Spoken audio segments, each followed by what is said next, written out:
Assalamualaikum warahmatullahi wabarakatuh. Di sini saya Asmayu Khairani dari Offering B dengan NIM 23012160460 akan membahas analisis opportunities atau peluang dengan topik tab dan bagaimana dampaknya pada pendidikan di masa pandemi. Nah, materi yang pertama yang saya akan bacakan adalah tentang pengajar atau guru mengikuti pelatihan memang membutuhkan waktu, tetapi nantinya pengajar juga akan memahami berbagai fitur dan aplikasi untuk diterapkan dalam pembelajaran. Nah, guru adalah pihak yang berkontribusi aktif dalam mengembangkan teknologi.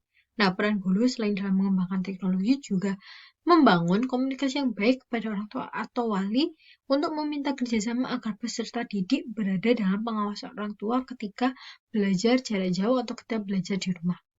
Nah, para pengajar juga dapat mengikuti berbagai pelatihan pembelajaran secara daring atau penggunaan platform internet untuk pembelajaran. Nah, pihak sekolah juga dapat menggunakan atau menyediakan e-learning untuk mengakses segala bentuk pembelajaran secara daring, mulai dari materi pembelajaran, tugas-tugas, rekam pembelajaran, dan e-learning bisa juga digunakan untuk tempat pengumpulan tugas para siswa. Nah, materi yang kedua adalah apabila teknologi pendidikan dapat diterapkan dengan baik, maka akan timbul bagaimana sebuah konten pembelajaran ditampilkan dengan menarik di tengah-tengah pandemi.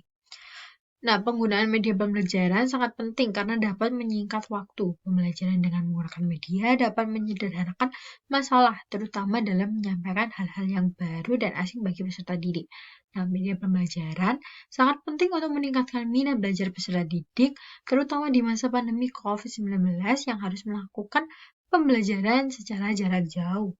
Nah, cara merancang media yang efektif dan efisien dalam mencapai tujuan pembelajaran, selain tergantung pada kemampuan guru, ada juga beberapa cara yang efektif. Nah, antara lain, yang pertama, media harus dirancang sesederhana mungkin sehingga jelas dan mudah dipahami oleh peserta didik.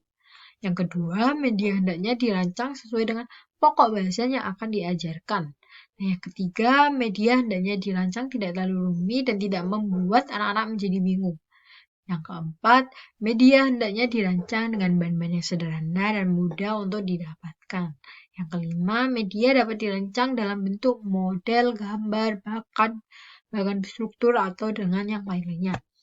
Nah, materi yang ketiga adalah tentang teknologi pendidikan ketika diterapkan di masa pandemi ialah munculnya pembelajaran online yang dapat digunakan hingga saat ini.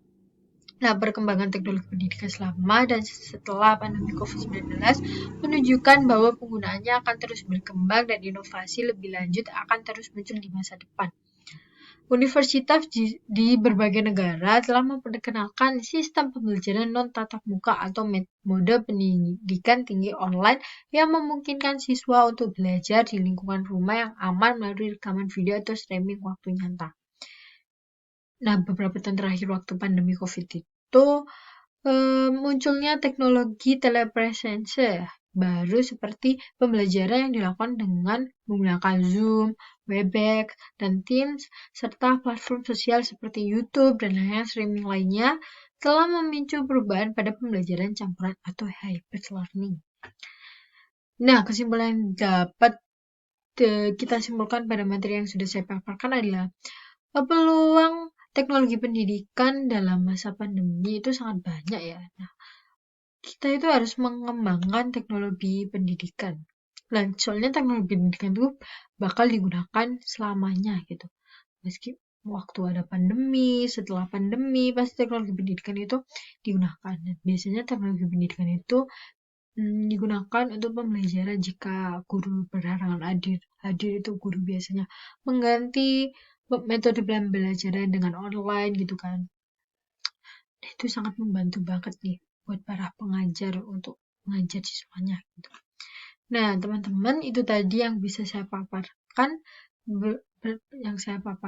tentang analisis opportunities atau peluang dari topik tab dan bagaimana dampaknya pada masa pandemi.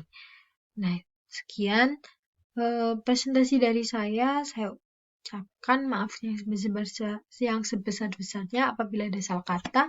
Saya ucapkan terima kasih banyak atas perhatiannya. Wassalamualaikum warahmatullahi wabarakatuh.